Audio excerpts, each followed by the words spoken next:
एक फिक्स्ड है, एक नॉन फिक्स्ड है।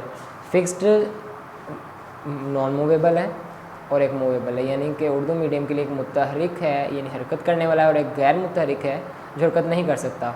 तो आपको दिखा दिया जाएगा, ये आप देखेंगे एक जो नॉन मूवेबल है, गैर मुतहरिक है, फिक्स्ड है, वो बाहर वाली साइड पर है, आपकी लेफ़्ट साइड पर आएगा। अगर आप उसको राइट हैंड में पकड़ते हैं तो लेफ़्ट साइड पर जो होगा वो नॉन मूवेबल होगा। तो उसके ऊपर एक स्केल बना होगा, उस स्केल को हम कहेंगे मेन स्केल, ठीक है। और जो मूवेबल जॉ है आपका, जो हिल सकता है, हरकत कर सकता है, आगे पीछे हो सकता है, जिसके ऊपर लॉक लगा होता है, उसको हम कहते हैं वर्नियर स्केल, यानी कि वर्नियर का स्केल है। तो जो मेन स्केल है वो बच्चों यानी ज़ीरो से स्टार्ट होता है और उसके ऊपर हमारा 50 मिलीमीटर्स तक, 50 सेंटीमीटर्स तक लाइन भी हो सकती हैं। उसके अलावा से यहाँ दिखाया हुआ 12 सेंटीमीटर्स तक की लाइन है, कहीं 25 सेंटीमीटर्स का भी होता है। तो ये मुख्तलिफ़ वैराइटीज़ में मिल जाएगा। तो आपकी जो बुक के हिसाब से इस पे 12 सेंटीमीटर्स तक की लाइन है। उसके अलावा बच्चों जो आपका वर्नियर स्केल है उसके ऊपर 10 लाइनें होती हैं जो कि मिलीमीटर की होती हैं। तो 10 मिलीमीटर्स की लाइन्स होंगी उस पर।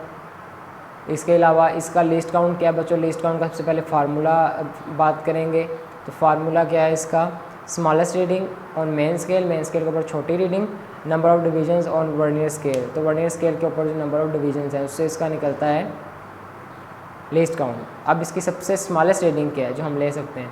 तो बच्चों वो हमारे पास 1 मिलीमीटर है। 1 मिलीमीटर को ऊपर रखेंगे और डिविजन्स कितनी है वर्नियर स्केल पर? वो 10 हैं।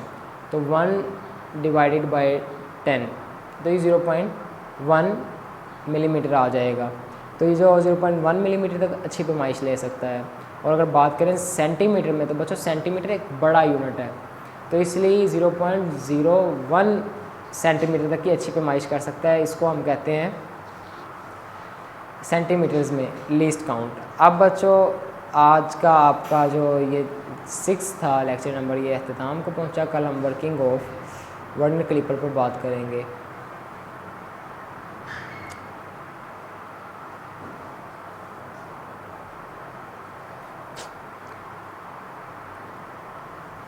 वर्नियर कैलिपर, वर्किंग ऑफ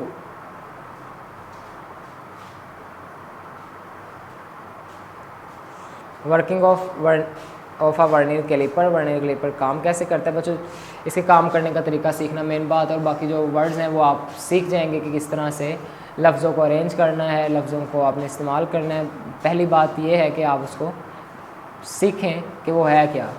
तो सीखना क्या है कि आज हम वर्किंग, उसके काम करने का तरीका सीखेंगे। मैंने आपको जैसे कि पहले 6 नंबर लेक्चर में बता चुका हूँ कि इसके 2 जबड़े होते हैं। इसी तरह आज हम बात करेंगे 7वें लेक्चर में इसके 2 जबड़े हैं। हम 2 जबड़ों को जेंटली, आराम से, आहिस्ते से, नरमी से बंद करेंगे, साथ जोड़ेंगे और देखेंगे वर्नियर स्केल का और मेन स्केल का ज़ीरो लाइन सेम हो, बराबर हो, ठीक है।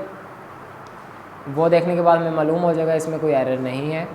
उसके बाद हम जब देखेंगे कि हमारा इंस्ट्रूमेंट एरर नहीं रखता, तो हम उसके दरमियान में कोई सिलेंडर जिसका हम डायामीटर या हम वॉल्यूम या हम उसका मालूम करना चाहते हैं, मोटाई, थिकनेस मालूम करना चाहते हैं किसी पेपर की या किसी शीट की, तो हम उसको इसके दरमियान में रख के ऐसे ऐसे बंद करेंगे और उसका जो ऊपर एक नट है उसको लॉक कर देंगे और वहाँ से हम पैमाइश लेंगे। सबसे पहले हमने क्या देखना, मैंने आपको पहली चीज़ दिखाई कि हमने देखना एरर नहीं होना चाहिए। दूसरा फिर हमने जेंटली इसको बंद कर लेना है। तीसरी बात बच्चों, हमने इसमें लिस्ट काउंट देखना होता है कि लिस्ट काउंट क्या, और लिस्ट काउंट सेम होता है सबका। ये जो वर्नियर कैलिपर्स हैं इनका सेम होता है 0.1 मिलीमीटर और 0.01 सेंटीमीटर, ये सेम होता है। इन चीज़ों का ख्याल रखना है, 3 चीज़ों का, किसका? एरर का, आपकी रीडिंग का और आपके लिस्ट काउंट का। तो ज़ीरो एरर करेक्शन अब हमने देखनी है। हमारा वर्किंग ऑफ वर्नियर कैलिपर हमने देख लिया। ज़ीरो करेक्शन क्या है? ज़ीरो करेक्शन हम सीखेंगे। इसके लिए आप सबको अपने जहनों में जल्दी जल्दी एक घड़ी को या एक वॉच को लाना होगा। घड़ी को सोचेंगे या वॉच को सोचेंगे, जिससे आपको हेल्प मिलेगी, मदद मिलेगी इसको समझने में। तो आपने, उम्मीद है कि आपके जहनों में आ चुकी होगी। तो सबसे पहले हम बात करेंगे ज़ीरो करेक्शन क्या है। To find the zero error, to close 2 jaws, दोनों जॉज को हमने क्लोज करना है। ऐसे 2 जॉज हैं, ऐसे फासला था तो उनको हमने क्लोज करके साथ जोड़ देना है। अगर मेन स्केल और वर्नियर स्केल का ज़ीरो एक दूसरे के सामने है एक दूसरे के सामने, तो इसका मतलब है ये दोनों एक दूसरे के साथ हैं, ठीक है, कोई आगे पीछे नहीं है, कोई एरर नहीं है।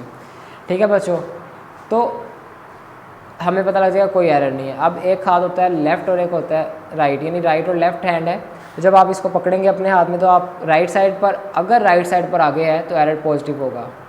वर्नियर स्केल को देखना है, वर्नियर स्केल अगर आपका राइट साइड पर है तो आपका एरर पॉजिटिव होगा। अगर लेफ़्ट साइड पर है आपका वर्नियर स्केल, किससे, मेन स्केल से, तो आप कहेंगे कि एरर नेगेटिव है। यानी कैसे, ये आपका ज़ीरो है, आपने इसको ज़ीरो समझना है, ये मेरा लेफ़्ट हैंड है, आपने इसको ज़ीरो समझना है, ये हमारा मेन स्केल का ज़ीरो है।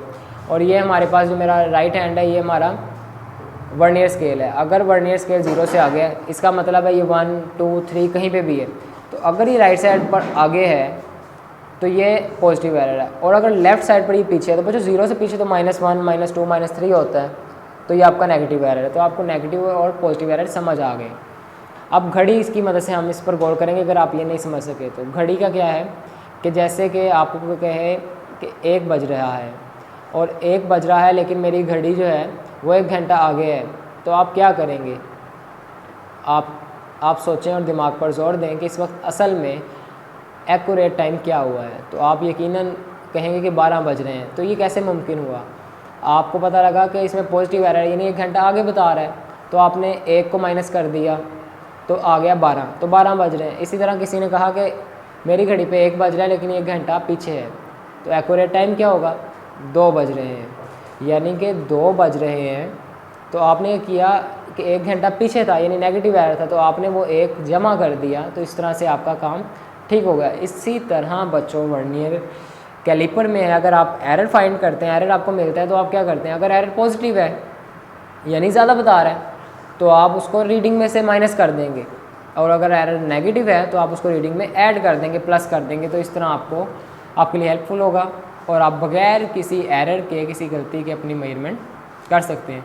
और बच्चों याद रहे, वर्नियर क्लिपर से या फिज़िक्स में किसी भी चीज़ की रीडिंग लेते हुए 2 से 3 दफ़ा हम उसको दोहराते हैं और फिर हम उसकी एवरेज लेते हैं, और एवरेज लेकर जो आंसर निकलता है उसको ही ठीक माना जाता है। कम से कम 3 दफ़ा आप रीडिंग लेंगे। तो टेकिंग रीडिंग ये एक प्रोसीजर है, ये आज के टॉपिक में क्लियर हो गया है, तो इस पर बात नहीं करेंगे। आगे हमारा स्क्रू गेज का टॉपिक है जो हमारा लेक्चर नंबर 8 में होगा, तो इंशाल्लाह लेक्चर नंबर 8 में मिलते हैं।